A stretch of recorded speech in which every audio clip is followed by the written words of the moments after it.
சேனாதிபதி அவர்களே, கூறுங்கள். நம் படைக்கு தேவையான அனைத்து ஆயுதங்களையும் வாங்கிவிட்டீர்கள் அல்லவா? ஆம். அதிகம் காயம்பட்டவர்களுக்கு நாளை ஓய்வு தாருங்கள். சரி. அதே சமயத்தில் வேறு வீரர்கள் கிடைக்கிறார்கள் என்று பாருங்கள். அதை பற்றி தாங்கள் கவலை கொள்ள தேவையில்லை. நமது சேனையில் உள்ள ஒவ்வொரு வீரனும் தனது இறுதி மூச்சு உள்ளவரை போராடுவான். தங்களுக்கு ஓய்வு தேவை. தங்கள் கையில் பலமாக அடிபட்டிருக்கிறது. முகலாயர்களை விரட்டிவிட்டு அதன் பிறகு நான் நன்றாக ஓய்வெடுத்துக் கொள்கிறேன். நாளை அவர்களுக்கு பாடம் புகட்டுகிறேன். தாங்கள் எங்களுக்கு அதிக உதவி செய்திருக்கிறீர்கள். எங்களால் அதை மறக்க இயலாது. ஆமாம், தாங்கள் எப்படி இவ்வளவு விரைவாக வந்தீர்கள்? இங்கிருக்கும் அனைத்து வழிகளும் யாம் அறிவோம். ஒரு சுரங்கப்பாதை வழியாக நான் இங்கு வந்து சேர்ந்தேன். நீங்கள் செய்த உதவிகள் அனைத்திற்கும் நன்றி. ஆனால் அவர்களை எதிர்த்து நாங்கள் வெகு நாட்கள் போரிட முடியாது. முகலாயர்களில் எண்ணிக்கையில் அதிகமாக உள்ளனர். எண்ணிக்கையில் அவர்கள் எவ்வளவு வேண்டுமானாலும் இருக்கலாம். ஆனால் நமது மன உறுதி அவர்களை தவிடுபொடியாகிவிடும். நாம் நமது தாய்நாட்டிற்காக போராடி நமது உயிரை விடவும் தயாராக இருப்போம். ஆனால் அவர்கள் அரசரின் கட்டளைக்கு இணங்கி போரிடுவார்கள். ஆனால் நமது வீரர்கள் தாய்நாட்டை காப்பாற்ற போராடுவார்கள். நமது தாய்நாட்டின் எதிர்காலத்திற்காக போராடுகிறோம். நாளைய யுத்தத்திற்கு நான் ஒரு திட்டம் தீட்டியிருக்கிறேன்.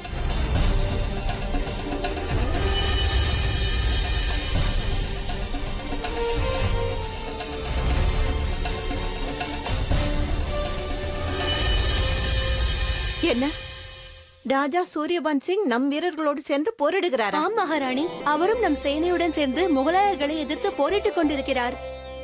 நம் வீரர்கள் அனைவரும் நலம்தானே? ஆம் மகாராணி. பார்த்தாயா ஜோதா, சுஜாமல் நமக்கு எதிராக நின்ற போது தாரை பாபுவிடம் நாம் உதவி கோரினோம்.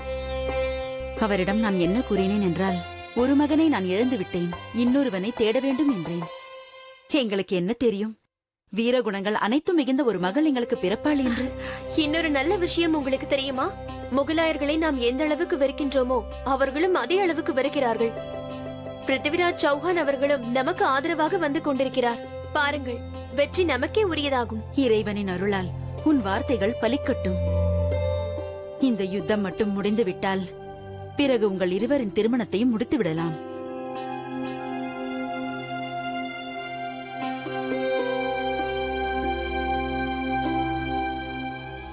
அனைவரும் ஓய்வெடுத்துக் கொள்ளுங்கள். காலையில் சீக்கிரம் எழுந்து அன்னை பவானிக்கு பூஜை செய்யலாம். வெற்றிக்காக. அதற்காக நாம் அனைவரும் ஒரே மனதோடு பிரார்த்தனை செய்து கொள்ளலாம். இனி அதற்கு எந்த அவசியமும் ஏற்படாது. பான்பூரின் ராஜா ஆமீருக்கு ஆதரவாக உள்ளார்.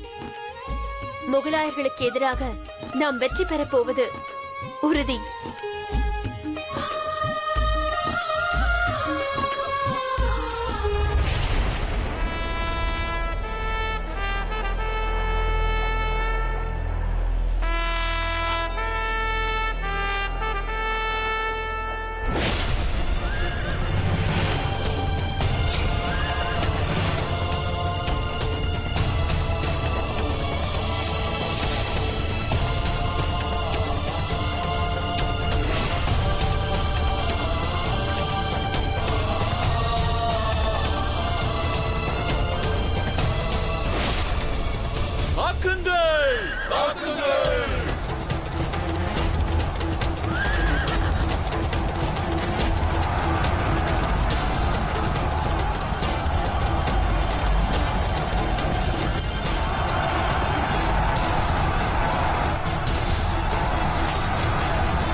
என்னுடைய தங்கைக்கு வரப்போகும் கணவராயிற்றே நீங்கள். என் தங்கையின் வாழ்க்கையை நானே அழிக்க மாட்டேன். பவானி தாயே, என்னிடமிருந்து அவரை காப்பாற்றுங்கள். சுஜாமல், நீ எல்லாம் ஒரு வீரனா? என்னை எதிர்க்க பயமாக உள்ளதா? இங்கு நான் என் தங்கையின் வருங்கால கணவரை எதிர்த்து போராட விரும்பவில்லை. ஆம், நீ ஜோதாவின் அண்ணன் ஆயிற்றே. ஆனால் நீ ராஜ்யத்தை விடுத்து உறவை முறித்துக் கொண்டு முகலாயர்களிடம் சேர்ந்து விட்டாய். ஒரு தேச துரோகியான நீ எந்த ஒரு உறவுக்கும் மறுகதையற்றவன். அவனுக்கு தர்மம் நியாயம் தெரியாது, உண்மையும் தெரியாது. எது தெரிகிறதோ இல்லையோ, என் தங்கையின் வருங்கால கணவர் என்று தெரிகிறது. என்ன நடந்தாலும் சரி, நான் ஒரு தேச துரோகியை மன்னிக்கவே மாட்டேன். மன்னிப்புக்காக அல்ல, ஆமீரை கைப்பற்ற வந்திருக்கிறேன். தாங்கள் என் வழியில் குறுக்கிட்டால் நான் மறந்து விடுவேன். நீங்கள் ஜோதாவின் வருங்கால கணவர் என்பதை.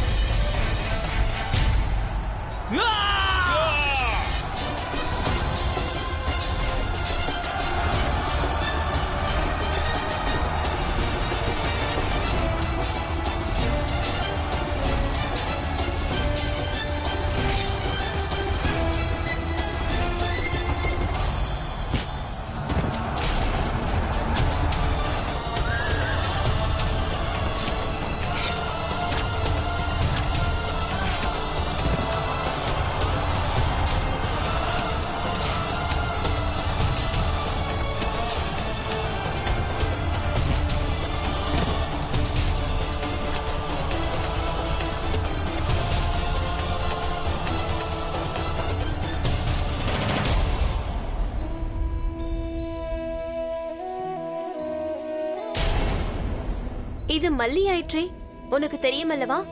நாம் பூஜைக்கு பாரிஜாத பூவை தானே பயன்படுத்துவோம். என்ன செய்வது? அரண்மனையை விட்டு வெளியே செல்ல முடியாதே. மகாராணி அவர்கள் வெளியே செல்வதற்கு அனுமதிக்கவில்லை. இன்று இந்த மலர்களால் பூஜை செய்யுங்கள். தாங்கள் கூறுவீர்களே, பூஜை மனதால் செய்ய வேண்டும் என்று. மனம் இதை ஏற்க மறுத்தாலும் இருப்பதை கொண்டுதான் செய்ய முடியும்.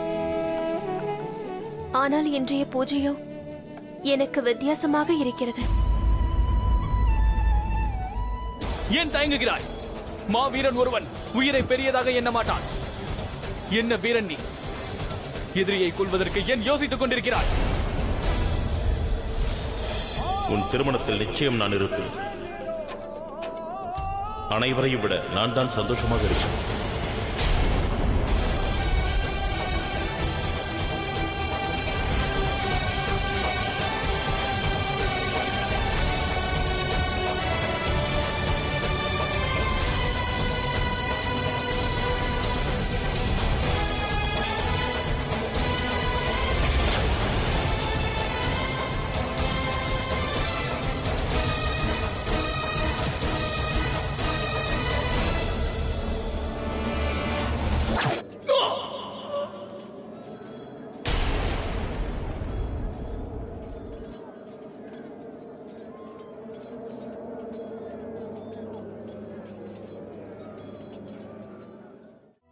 உனக்கு வரன் பார்ப்பதாக கேள்விப்பட்டேனே.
இந்த பொறுப்பை உனக்கு கொடுத்திருந்தேன்.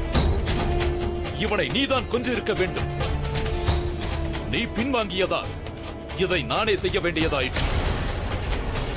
உயிரை விட கொடுக்கும் வாக்கு பெரியது சுஜாமல். சந்தர்ப்பத்தை பயன்படுத்திக் கொள்ள வேண்டும். தோற்றுவிட்டால் ஆமீரை நீ மறந்துதானாக வேண்டும். என்னுடைய கடமைகளை தொடர்ந்து செய்ய போகிறவர். அவருடைய பெயர் சிரஞ்சீவி பகவான் தாஸ்.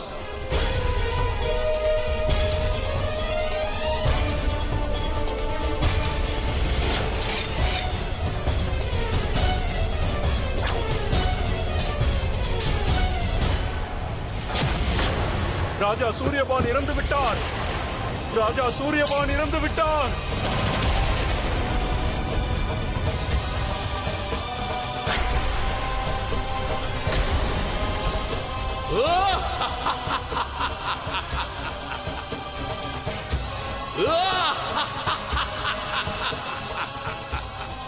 இறுதி வரை அரசகுமாரன் நேர்மையாக போராடினார். ஆனால் முகலாயர்களோ வஞ்சித்து போராடினார்கள். நேர்மையை தவிர்த்து சூழ்ச்சியாகவே போராடினார்கள் முகலாயர்கள். யுத்தத்தில் நேர்மையாக நடந்து கொண்டதால் தோல்வியை ஏற்றுக்கொள்ள வேண்டிய சூழ்நிலை.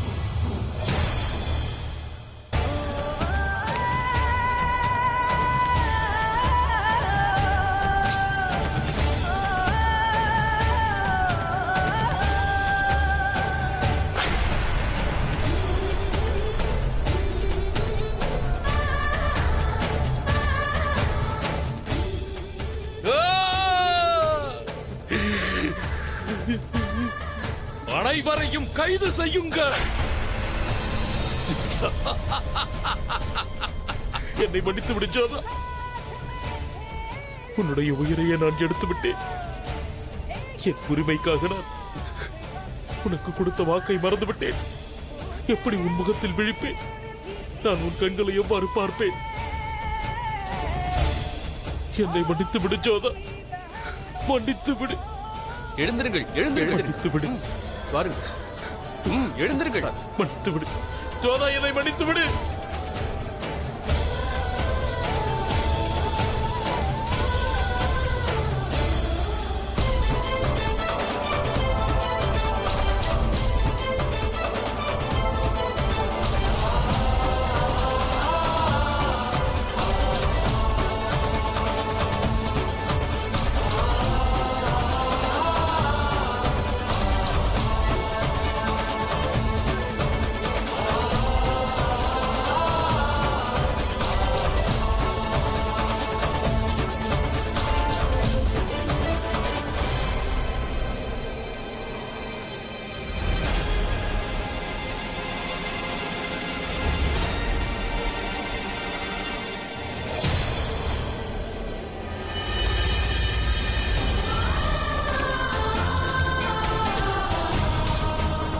சுமித்ரா, சுமன், லலிதா, சீக்கிரம் பாருங்கள், விளக்குகள் அணைத்து விட்டன.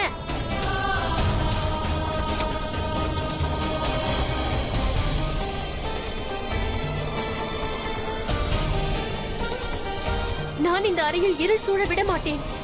பலமாக காற்று வீசினாலும் ஆமீரின் வெளிச்சத்தை அணைக்க முடியாது.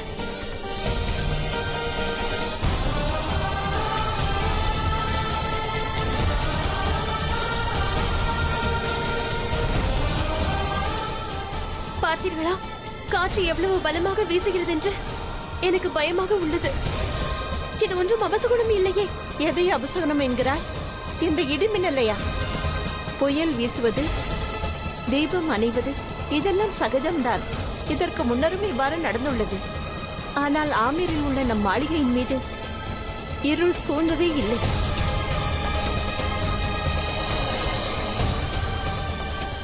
தாங்கள் சரியாக கூறினீர்கள் அத்தை. இந்த அரண்மனையை எப்பொழுதும் இருள் சூழாது. எனக்கு என் மகன்கள் மீதும் நம் சேனைகள் மீதும் மிகுந்த நம்பிக்கை உள்ளது. யார் நம் நாட்டை எதிர்த்து போராடினாலும் அவர்கள் தலை கொய்யப்படும். ஜோதா, பயத்தினால் வரும் கண்ணீர் வெற்றியை தராது. அம்மா தாயே, அனைவரையும் காத்தருள வேண்டும்.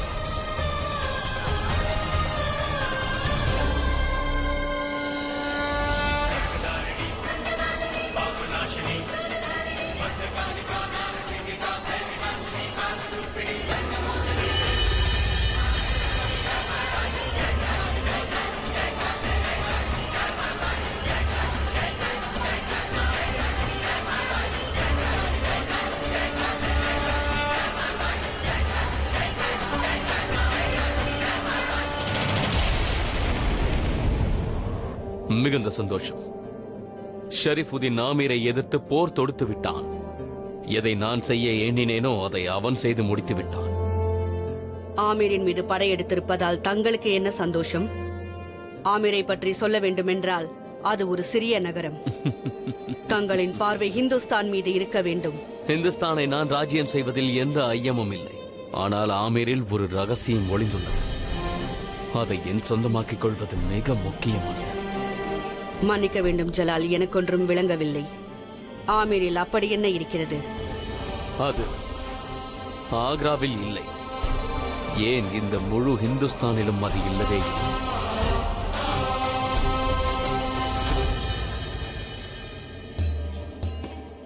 அப்படி என்ன இருக்கிறது அந்த ஆமீரில்? அதை பற்றி என்னிடம் கூட ஜலால் கூறவில்லை. அது அப்படி என்ன ரகசியமாக இருக்கும்?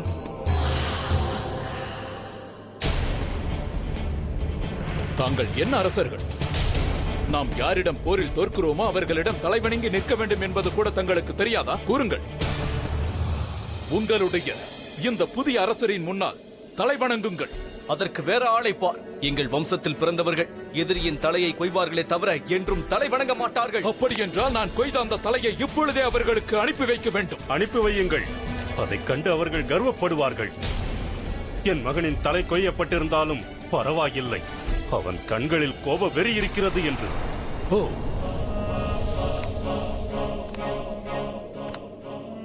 எவ்வளவு அகந்தை!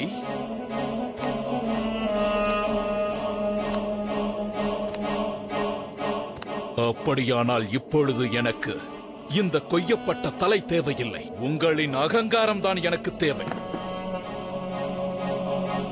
நான் கொடுக்கும் தண்டனையில் உங்கள் அகங்காரம் வெளியே வர வேண்டும்.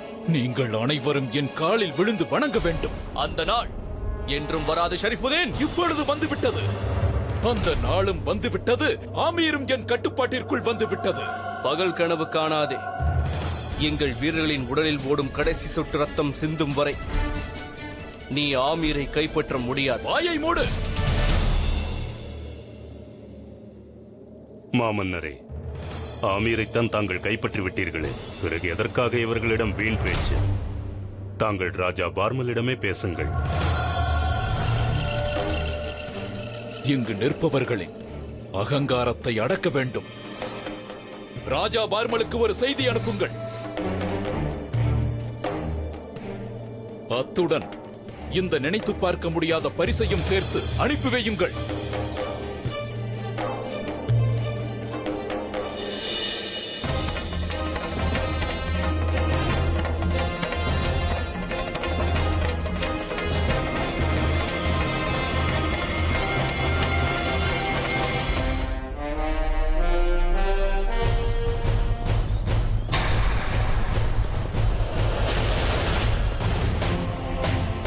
முகலாயர்கள் படையெடுத்து வருவது போல் தெரிகிறது. அரசருக்கு தெரிவியுங்கள். நுழைவாயிலை மூடுங்கள். மகாராணியாரே, முகலாயர்கள் போருக்காக வாயிலில் நிற்கிறார்கள். என்ன? உண்மைதான் மகாராணி. அத்தை, முகலாயர்கள் உள்ளே நுழைந்து விட்டனர். அதனால் நாம் அனைவரையும் பாதுகாத்தாக வேண்டும். எனவே ஜோதா, சுகன்யா, சிவானி அனைவரையும் பாதுகாப்பான அறைக்கு அழைத்துச் செல்லுங்கள். சீக்கிரம் சீக்கிரம் செல்லுங்கள். சீக்கிரம்.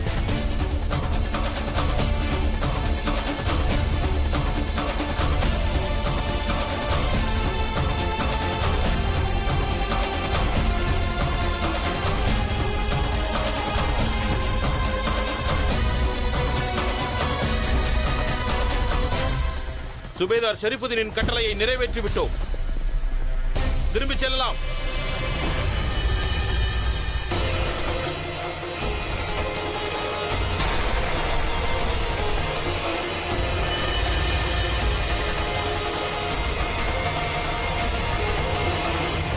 திரும்பி வாருங்கள் கோழைகளே.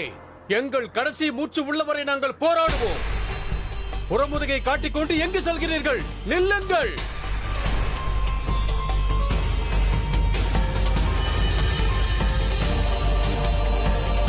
தந்தையே,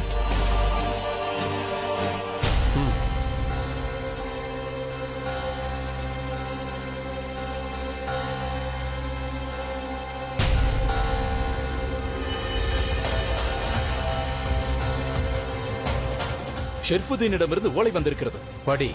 ராஜா பார்மல் அவர்களே, ஜங் எனது பெயராகும்.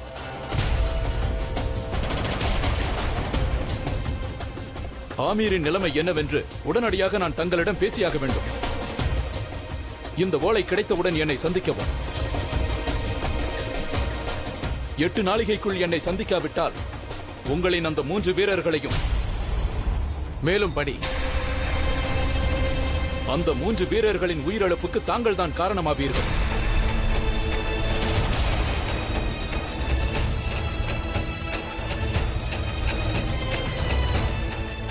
அவர்களின் முடிவு எப்படி இருக்கும் தெரியுமா? மேற்கொண்டு படி பகவான் தாஸ். ஏன் நிறுத்திவிட்டார்? அவன் மிரட்டலை தெரிந்து கொள்வோம். பிறகு அவன் பாணியில் அவனுக்கு பதில் அளிப்போம்.